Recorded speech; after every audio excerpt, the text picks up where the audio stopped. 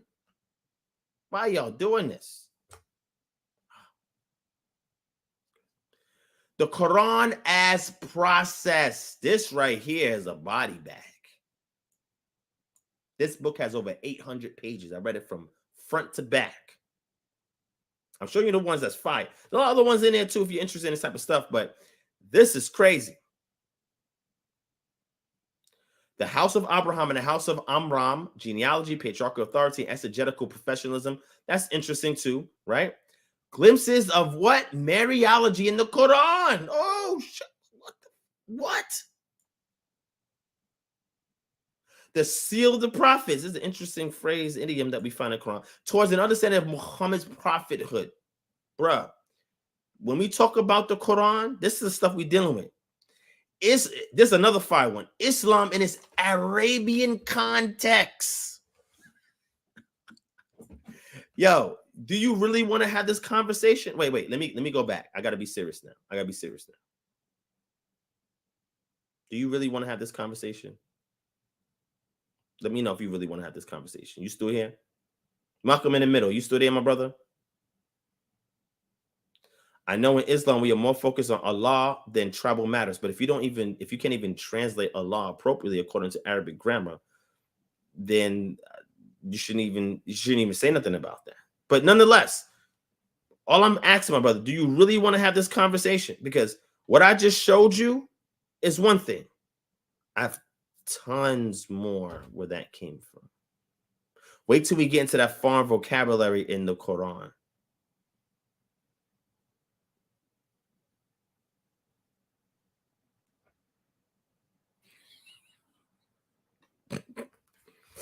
All right, family. Shout out to my brother Malcolm in the middle. Malcolm Xavier in the building. Thank you for being here, my brother. I appreciate that. Well, no, COTD. You have to ask them. The Injil that's mentioned in the Quran, where can we find a complete Injil at? Where? Okay. All right. But based on some of that, because we have Arabic manuscripts of the Old and New Testament. And what you'll see is that a lot of these Arabic manuscripts predate Islam. And then what you'll see is that in these Arabic translations, some of the doctrines that's found in Islam is worked into some of these translations. Listen. I'm just going to chill.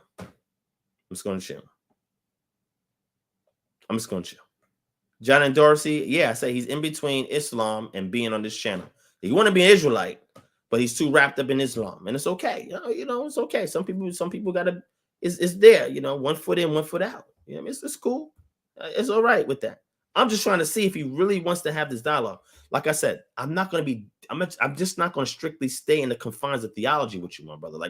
That's not how I operate. I don't like to operate that way. I do it sometimes for the sake of people not venturing outside of that. But if you're really going to come in here and say that, I'm just going to, all my Patreon members, go back, go to the replay. All those chapters I gave you, just go back and read those chapters. You ain't going to read the whole book. It's 800 something pages. I know everybody don't have time. Just go back and read those six or seven chapters that I told you about in that book. That's enough ammo you need. Go to that foreign vocabulary. Go to the one when Islam met Christianity. Oh man. Listen, I have another book that goes into the evolution of the vocabulary of Islam. How much stuff it borrowed. You want to talk about copying, borrowing? Come on, man. Stop that.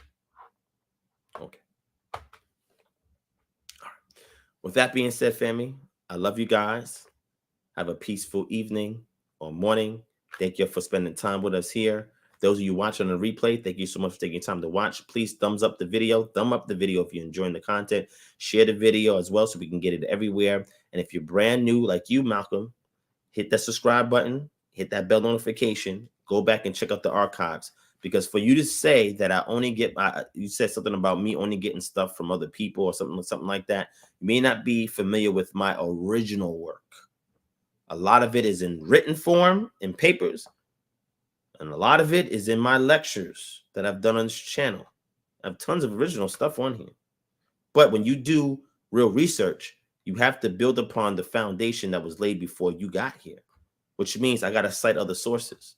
I got to show familiarity with the discussions and the conversations in the realm of the topic or subject matter that I'm writing about. That's how you do real scholarly research. I didn't get that right there for no reason. I'm just saying. But if you want to have the conversation in Islam, we could do that. Matter of fact, let me show you something really interesting as well so you can see that I'm not biased, right? Check.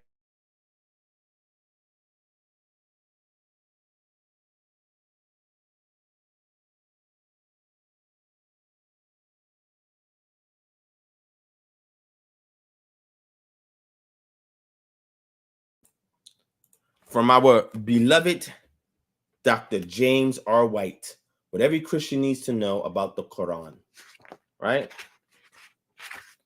Very fascinating. What's this? Oh, yeah, this is when I was at the debate, the G3 debate. And I bought this book directly from James R. White when we had our beef back at that time in 2000 and what year was that when we had that beef? End of 2017, I think, because, you know, vocab alone brought him into the conversation. But anyway, so this is a pretty good book too. Very interesting book. And I would recommend, very well sourced, every person in here to get this book and read this book. James White did a great job with this book as well, right? But again, there's a lot.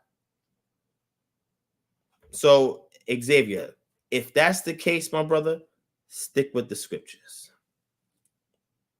That's it. Stick with the scriptures.